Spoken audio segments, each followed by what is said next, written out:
I think we're gonna have some fun with this new moon in Gemini. Energy report / life's little cheat sheet is kind of what these videos are turning out to be.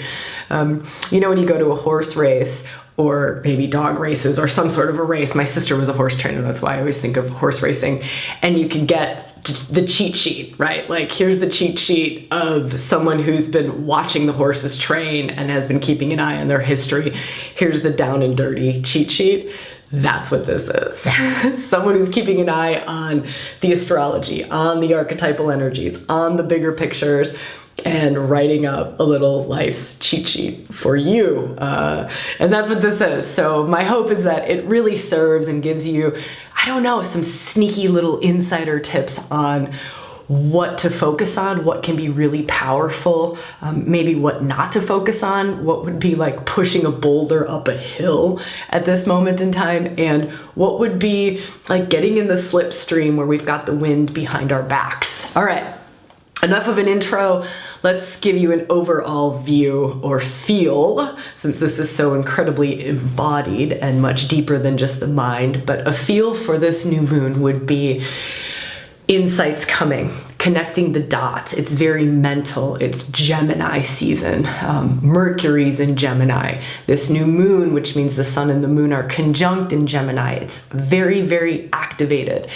It's very beautiful for getting the insights and the thoughts and here's an interesting way of talking about manifesting or creating or bringing something into the physical or making changes in our lives. It comes with a thought, right? It starts with a thought. It's like the thought is the seed. Like you seed something with a thought, like the thought that we can fly as humans. We can create a contraption that flies. We had to have that thought before we could bring it into physical manifestation.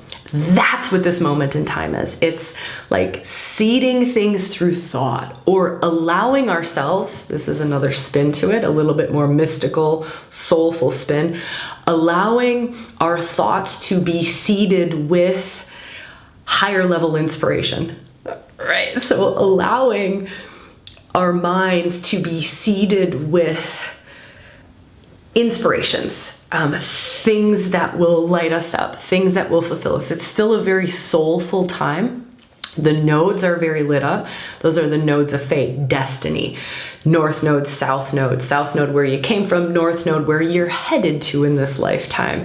They will be changing signs in July. That's a big deal. We'll talk more about that coming up in July, but that's a big deal. It will shift our focus toward relationships. By the way, this new moon, there is a focus on relationships. Juno, goddess of marriage and commitment and love and all of those things, she's conjunct this new moon along with Shiva, divine masculine. It's beautiful, it's stunning. I'll talk a little bit more about that. Also, Venus is very lit up. Most of us know Venus or Aphrodite, goddess of love. When we look to an astrology chart for relationship or the feminine, we look at Venus, right? Moon is also a feminine aspect, but when we look more toward relationship, especially love relationship, intimate relationship, we look toward Venus, and that's lit up. She's dancing with her consort Mars. This is big, it's beautiful. Can definitely stir some things up, especially when she goes retrograde. You're gonna notice that there's a lot of chatty chat, right? Like this conversation, the way that I share astrology with you or the energy report is just to kind of become it to the greatest ability that I can, right? I'm not saying I'm great at this by any means. It's my way. I studied experiential embodied astrology for a long time. So it was really and truly working with the archetypal energy so that that energy moves through and expresses out beyond me. So if there's parts where you're like, wow, why are you all over the place? That's kind of Gemini, right? That's kind of the overall vibe or flavor of this new moon. So beyond just the words that I'm speaking, there will be a vibe that you'll be able to feel. So if you kind of tap in a little bit deeper, And you can kind of feel if it's irritating or agitating, or if you're loving it. You'll kind of get a sense of how much you'll resonate or what your relationship to this new moon will be, just via the energetics behind how this conversation unfolds. I know that's a little bit crazy, but I like speaking the unseen, bringing some of the unseen energetics into consciousness or bringing it into the scene, just so maybe you can open up to that aspect or what's happening on a more subtle realm in this conversation. Because as you know, rewilding is not just the left brain logical. The aim is to go much more into the unseen, much more into the energetics. Okay, so with all of that in mind, let's feel a little bit more into this new moon. Let's set the stage. There's a backdrop of things that are going on that are a longer term cycle than just this new moon cycle. One of the bigger things that's going on is the solstice, the June solstice, shortest day or longest day of the year, depending on which hemisphere we're in, will be happening 2-3 days after the new moon. So new moon here, at least in the US, it's on the 17th. It might be on the 18th for you. The solstice is on the 21st. So that adds to new moon, new beginning, new chapter energy. It's a bigger cycle amidst the moon cycle. So you can kind of like amplify this new beginning, new chapter by quite a bit because it's falling so close to the solstice. All right, that's one of the big themes going on. The other big theme that we have to bring into account is Pluto. Pluto's retrograde. Pluto has just moved out of Aquarius back into Capricorn. This is a much longer term cycle. This is big, but slow. It's like slow deepening in, grinding in. Pluto, in this backdrop of this new moon, Pluto is going back for kind of his final swipe. He'll come back out of Capricorn and then dance back in one more time down the track. But what he's doing is he's going back for a bit more refining of power, of structure. That's Capricorn, of foundations. Like, all right, what have I missed in this purification of power, in this destroying foundations, corrupt foundations, foundations that no longer serve, foundations that are misusing power? And how can I move, what transformation, that's Pluto, death, rebirth, what death, rebirth still needs to take place, what transformation still needs to take place, and know that this is happening on a world stage, but it's also happening internally. Think of power dynamics, anything that you associate with power, money, right? As soon as Pluto went into Capricorn in 2008, that was big money stuff. Pluto just has done a couple of interesting things around banks and banks closing. So we'll see kind of what this little dance back into Capricorn brings before he goes direct again. And then comes back into Aquarius. Okay, so that's a bigger cycle going on. Don't want to dive too much into that, but I do want to highlight that Pluto is squaring the nodes of fate, right? So this is very fated, it's very destined. It's like death, rebirth, transformation, like really taking us deeper, like deeper and deeper and deeper into true north, deeper and deeper into South Node, past life territory, karma, what we came in with, like deeper into soul gift territory. What is the wisdom you came into this life with? Pluto oftentimes unearths and uncovers more of that aspect. It's beautiful. It's beautiful, can be challenging, but that's also going on in the backdrop of this new moon. The third and final piece that I want to mention about happening in the backdrop as a bigger overall cycle amidst the new moon cycle is Venus in Leo. She'll be there for 4-ish months. That's a long time for her to be in a sign. She's in Leo that long because she'll be going retrograde. Now she's also dancing with Mars, making quite a few different aspects to some potent planets, all the planets are potent, but some potent aspects in this time. So just know Venus is also really activated, really loud, and will be for the next couple of months. It's going to be a very Venusian time. Can be when she goes retrograde, can very much be a revise, review, revisit relationships. Revise, review, revisit our relationship to our sensuality, to our sexuality, to our longings for love, right? What is it that we're longing to create in our lives so that we can experience more love, so that we can give and receive more love, so that the flow of love increases. That's going to be something that's going to be very top of mind for many of us as we move through the next couple of months. Okay, that's kind of the overall big picture. Now let's dial it in to new moon and how you can get the most out of this new moon and like the little cheat sheet. Something that I would very much do is be very open to insights and inspiration and connecting the dots. Things that we have been maybe working on deeper levels will now start to be cognized or understood by the mind.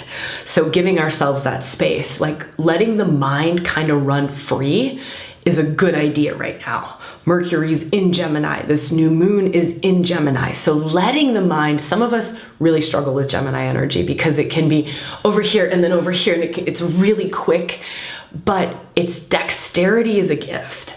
The fact that it can go here, here, here, here, here, here, here can be a gift, but it's one that some of us are just, it's very easy and we're just wired that way. But for some of us, it's like we have to like settle into kind of a Gemini sort of a way. But if you really lean into the gift of this, it's mental dexterity. It's mental dexterity. You can literally do mind gymnastics in a way that really serves. You can connect the dots. You can get more insights. You can gather more facts and information, and it's communication. So it's also a lot of communication. Gemini really helps when Gemini is activated. Gemini has a capacity to really communicate more. So communicate, share with others, share our truths, share our insights, share our wisdom, share our desires, our longings, share from some of these deeper places. Talk therapy can be really good right now, especially with Pluto on the nodes. Talk therapy can actually take us into places and really, actually, I talk about it like it's actually talk therapy can be useful. I believe talk therapy is beautiful. It's an amazing modality. It's not the only therapy though, but right now it can be really potent, even if that's having conversations, vulnerable conversations, open, honest, vulnerable conversations, with the intention, like it's holding a sacred container, holding the intention that insights be revealed, that healing is taking place, that evolution of one's soul is taking place, whatever that intention is, to really hold that sacredly, but going into that territory through communication and through the mind can be really powerful right now, really powerful during this Gemini new moon. Okay. That's some feels, that's some insights around that. Juno, let's talk about Juno in Gemini on this new moon, right? Juno, goddess of marriage, goddess of sacred contracts, something to feel into because this is a new moon, new beginnings, feeling into new commitments, new vows. She's goddess of marriage, vows, commitments. Are there let me feel for a moment.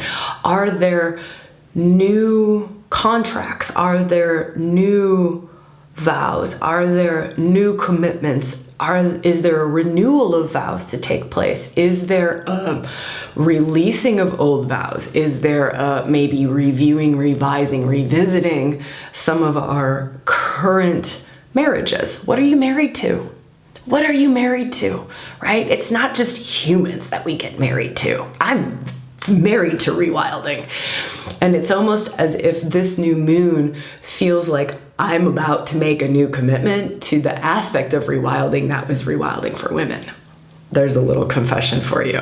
Like, if I had to say what I feel like this new moon is bringing for me personally, it would be, oh my, I think Juno, goddess of marriage, is reactivating my vow, my commitment to the aspect of rewilding, which is much bigger than just rewilding for women, but a focus and a love and a devotion.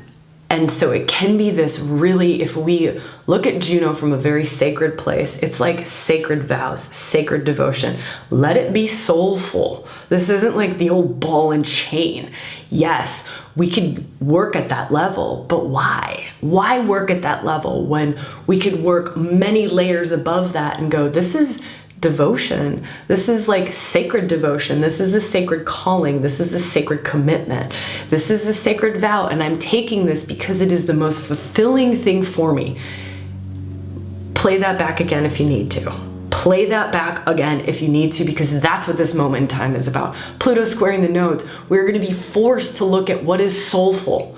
What is soulful? What is true north? Like, we will be forced to make the hard decisions. Pluto's going to push us. It's a push. It's a lighting up. It's illuminating, right? Pluto is bringing consciousness to the unconscious, bringing consciousness to the hidden, forcing us, like, doesn't care if it's uncomfortable, doesn't care. We'll be like, this is your highest path forward. This is what's soulful for you. This is what's fulfilling for you. And so if you feel into that and go, okay, deepest truth, let me be vulnerable and let me feel into what is it that I could commit to or be devoted to that fills my soul.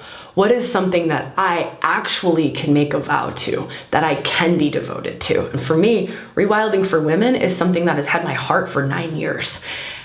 And I had to step away from it for its evolution, for my evolution, for whatever, many things. Insights are coming left, right, and center. All right, so I'll be just another confession. It's seeing things that I've not been able to see before.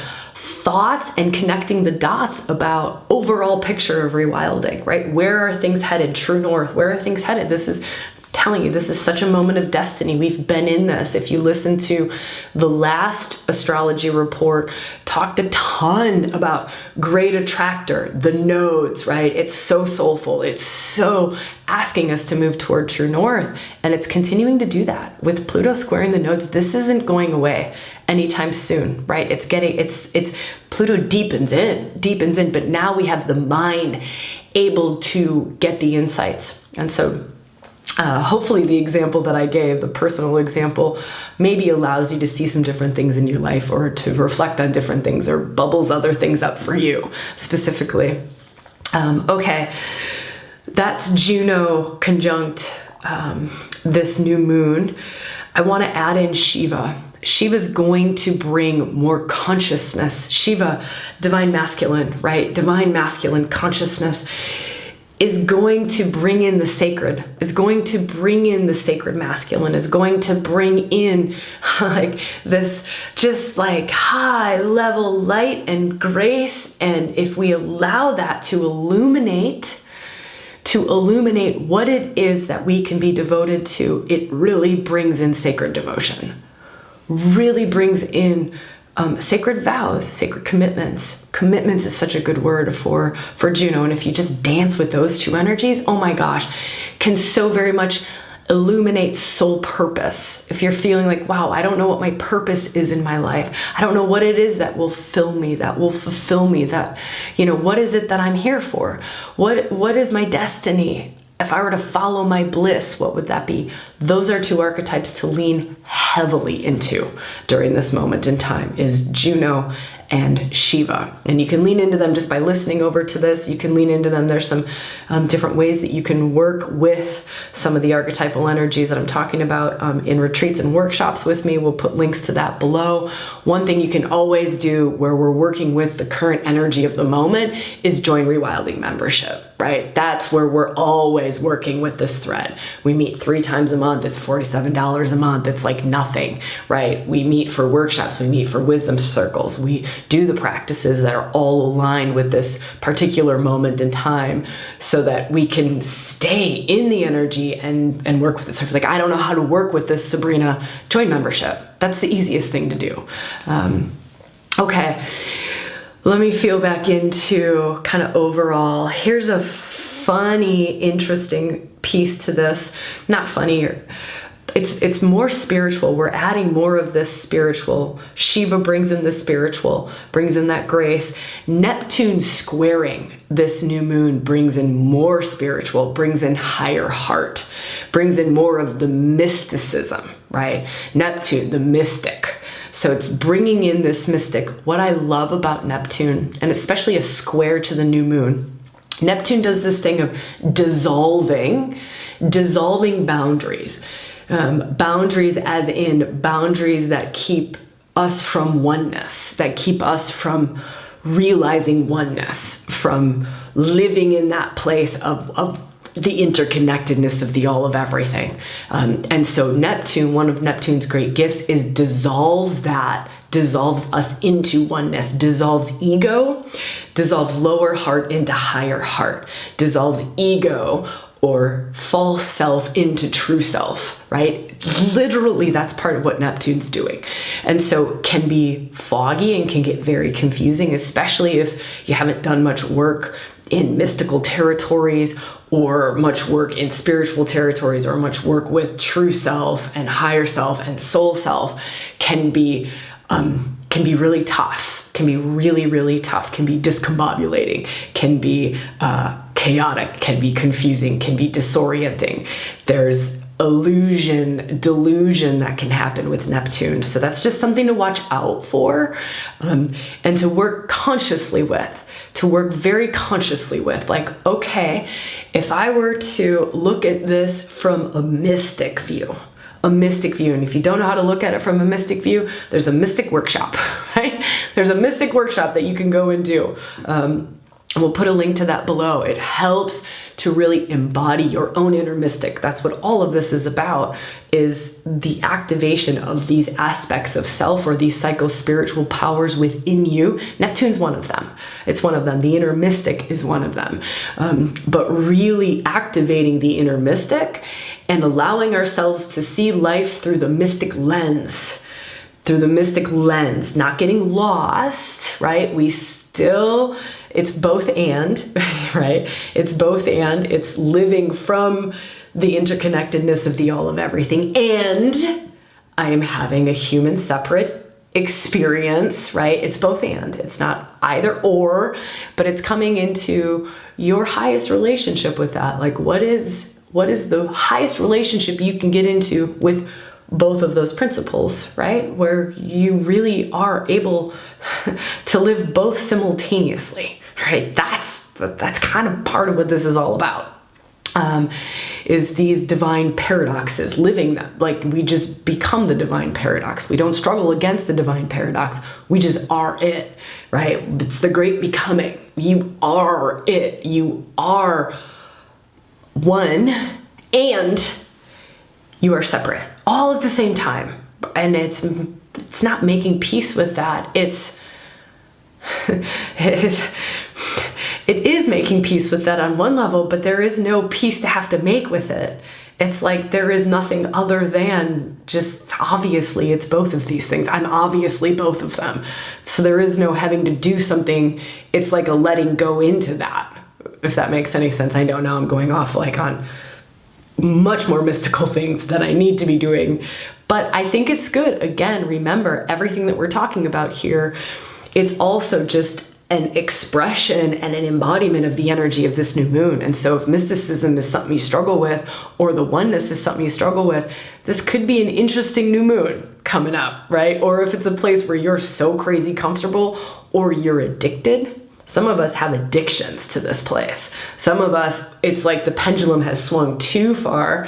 And, you know, some of those words around spiritual bypassing, right? Like, for some of us, it's an addiction, and we're just like, yeah, give me the mystical moon, because I can totally bypass my humanness. I can totally transcend out of my life. And that's a way of living. I don't think it brings us as humans having a human existence the most fulfilling experience, the most soulful experience, the most enlightened experience even. But that's my path, that's my belief system, that's what I am a student of. But absolute respect for all of our belief systems. Okay, let's feel back into this piece. Here's another challenging. The masculine archetypes are doing interesting stuff. Right, and there are many more masculine archetypes in traditional astrology than there are feminine archetypes. But I'll just kind of give us a feel of, it's interesting kind of where Mars is at, kind of what Pluto's doing, and now what Saturn's doing. Saturn goes retrograde backwards into revise, review, revisit mode on this new moon. That's interesting. That's interesting. While Pluto went into Capricorn. Capricorn's a Saturnian sign. Foundations, structures, old boys club, patriarchy. That's kind of Capricorn and Saturn as one way of looking at it, right? There's many ways. It's also foundational. It's also the skeletal structure of the body. It's the bones of the body, right? It's your scaffolding, the inner scaffolding. So you'll want to look at inner scaffolding, foundations of your life, foundations of your body, inner scaffolding of your life, inner scaffolding of your health even, right? So Saturn going retrograde. Saturn is also at a higher level, is like I always talk about him as Mr. Miyagi in Karate Kid, right? Or Gandalf. He's also this just wise elder and Lord of Karma, Father Time. He will literally deliver the tasks and the experiences and the chores, wax on, wax off, right? Like, nope. Saturn works to make us, to bring us into mastery. That's Saturn. Saturn delivers mastery to us. Those of us with strong Saturnian energy, like it's like grist for the mill. It's like you're made out of grapes into fine wine, and there's the crushing of the grapes, right? But the mastery that comes from the crushing of the grapes only comes because of the crushing of the grapes, right? It is a deep in the bones, right? Scaffolding, remember that scaffolding in the bones. It's an in the bones kind of a mastery, in the bones knowing. Yeah, so that's Saturn. I have a lot of love for Saturn. He gets a real bad rap, and yeah, he can be a mofo to work with. So just knowing that Saturn's going retrograde, that's him, instead of going forward motion, starting to go backward. Overall, the outer planets are starting to go retrograde. Pluto's retrograde, Saturn goes retrograde, Neptune goes retrograde on the 30th. There's others, I don't have them in my notes in front of me, but just know that that's starting to happen. Venus, that's a personal planet. She's going retrograde in July, right? So it's starting to be maybe less outward doing, accomplishing, and more inward doing, right? More inward accomplishing, more introspective. On things. So and I know we sometimes hate hearing that. I know I hate hearing that. I've got a lot of things that I want to do in the next couple of months, right? And when I hear that, it's not that we can't do things, it's that if we just work with the energies, right? It's instead of fighting against it, well, let me work with it. If Saturn's going to come back in and look at, all right, let's set up the scaffolding. So Sabrina, you're feeling this new commitment to rewilding for women.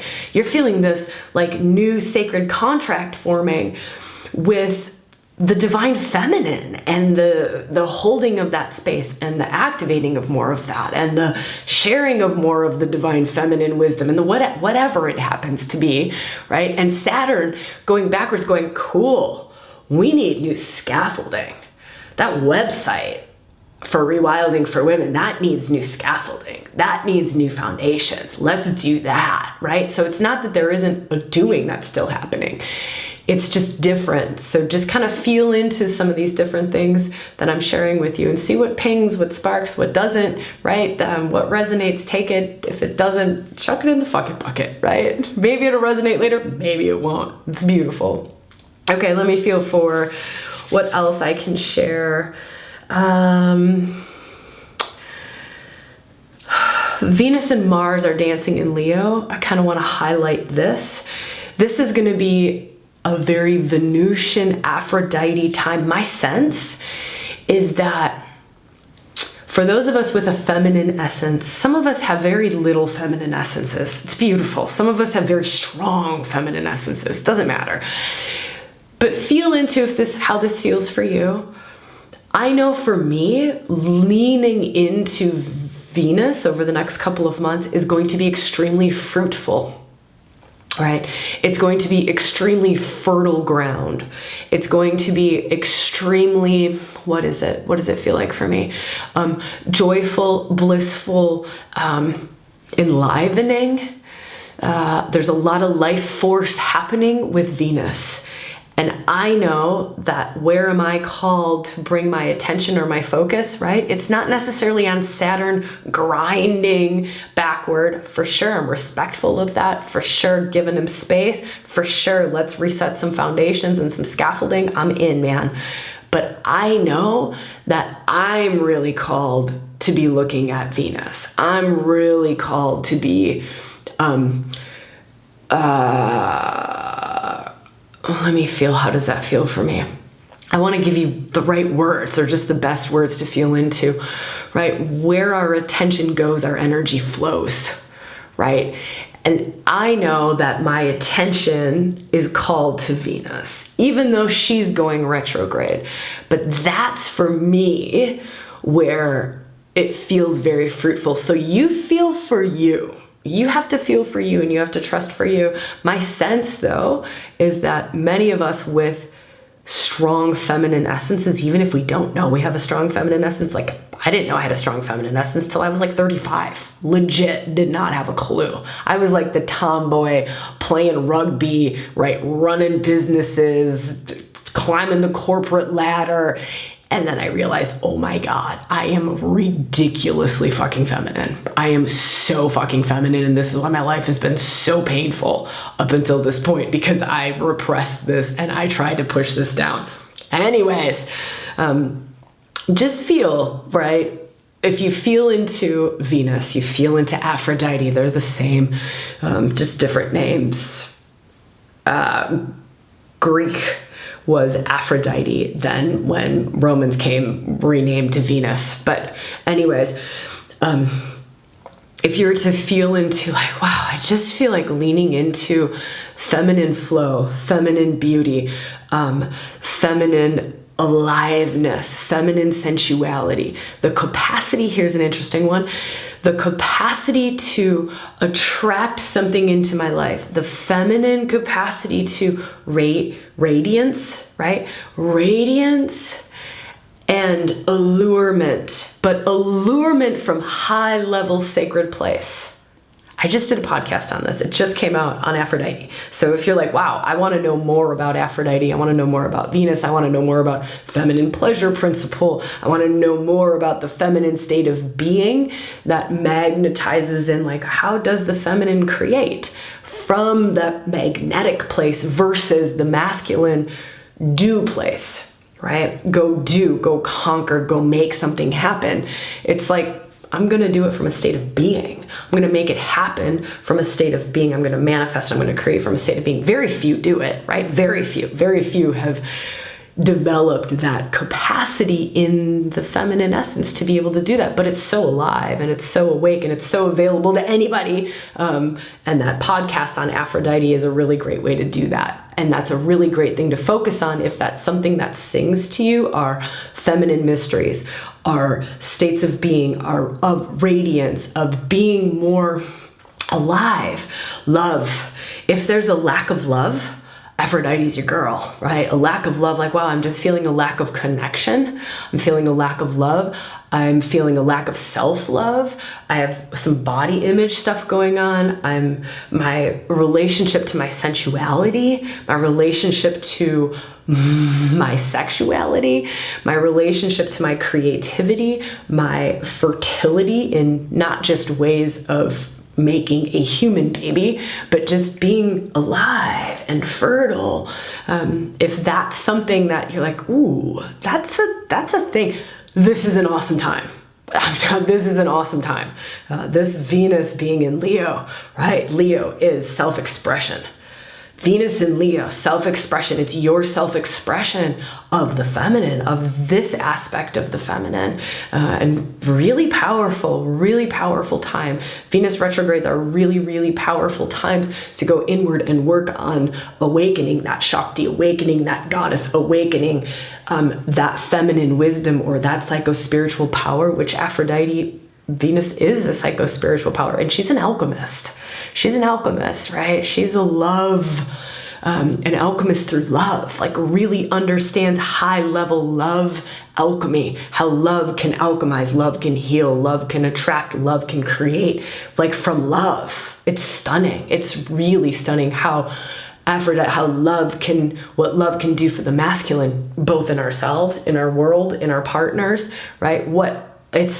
Anyways, I don't need to keep going on and on and on about this, but that podcast on Aphrodite, we just put it out. That could really take you deeper. There's also a workshop, Sexual Healing and Awakening. We haven't opened that workshop in 3 years, right?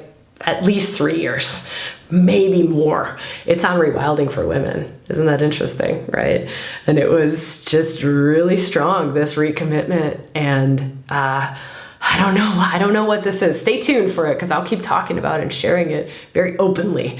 What's unfolding for us over here, or for me personally in that relationship, or that recommitment, or that, I don't know what it is, but it feels really beautiful. Anyways, we'll put a discount on that retreat. You'll find a link below with a coupon code if that's something that's of interest to you. It was one of my favorites on ReWilding for women. Yeah, so anyways, that's available. Let me feel if there's anything else that I would like to share.